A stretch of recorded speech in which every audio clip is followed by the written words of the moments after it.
Time for Media Watch. Click if you like this one. Facebook being sued over its initial public offering, its launch of shares, basically. Olivia's got more. Tell us. Well, as you've heard, it's all over the business news today, all over the internet.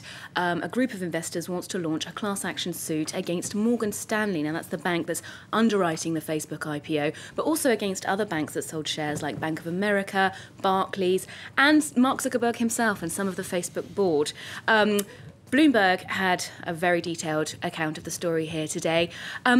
They say that the smaller investors have lost some $2.5 billion in their shares, and that's not fair, so therefore they're taking them to court. Now, you can't just sue a company if your shares aren't doing well, of course, but what's at stake here is they think there might have been foul play, that Morgan Stanley had advised some of its top clients not to buy too much Facebook stock and to go easy when they saw that the revenue forecasts for Facebook weren't actually as much as people were thinking in the week before they went public. Now, Time magazine has got a detailed analysis of what this actually means for the case. Because, of course, the phrase we were all throwing around is, does this mean insider trading? You know, could it be insider trading, which is incredibly illegal? Now, not necessarily. Okay, you can take financial advice. You can make your decision about how much stock you buy. These top investors could have made that decision themselves. But what's at stake here really is Facebook's reputation. It's not their bank account. Mark Zuckerberg could pay off this class action suit if he wanted to with his pocket money. The thing that's been really interesting on the internet today is people writing more personal accounts of how they feel cheated by the Facebook corporation, as it were.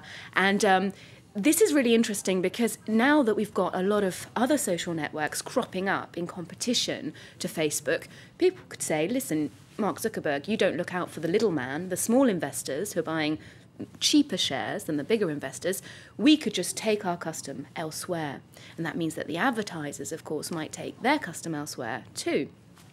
Now, this is going to take months and months, so we'll see how this story develops.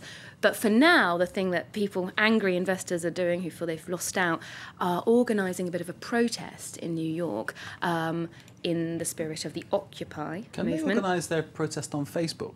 They are organising their protest on Facebook. Excellent. We've got Occupy Goldman Sachs 2012 starting tomorrow morning. Mm-hmm. They're going to go and show up in front of Goldman Sachs and say, hey, guys, you know, where's our money and why did it go like this? Why did the share price drop so much? It's also been organised on Twitter as well, but yet again, social media comes to the rescue when people want to hit out against a big corporation. Well, we'll see if it comes to the rescue if they get any cash back. But obviously, you say it's difficult to prove this one, isn't it? Because clearly, you know, that you invest and you know it can go up or go down. It's one of the problems when you play the stock market. That can happen. Absolutely. But it's very nasty when you hear there may have been sort of certain clients advised not to invest and others were just allowed to invest and lose, as it were. Should we move on to your Romanian journalist who perhaps bent the rules? Okay, this is a cautionary tale for all of us, Mark. In journalism, you cannot fake a story, even if you want to.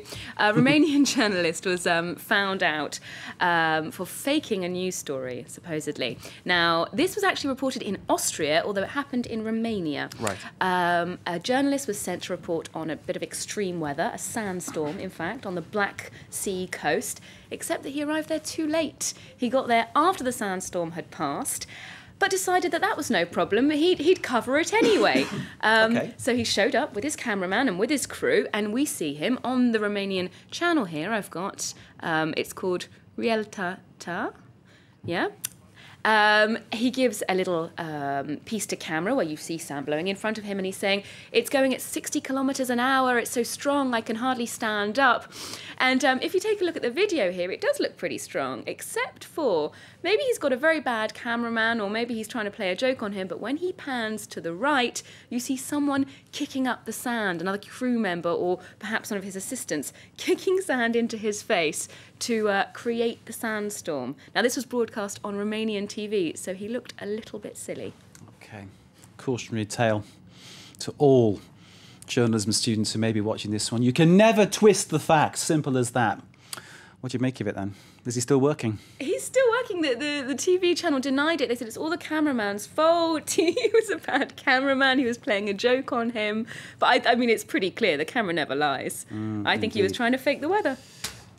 Thank you, Olivia. The camera never lies indeed. Thank you very much indeed.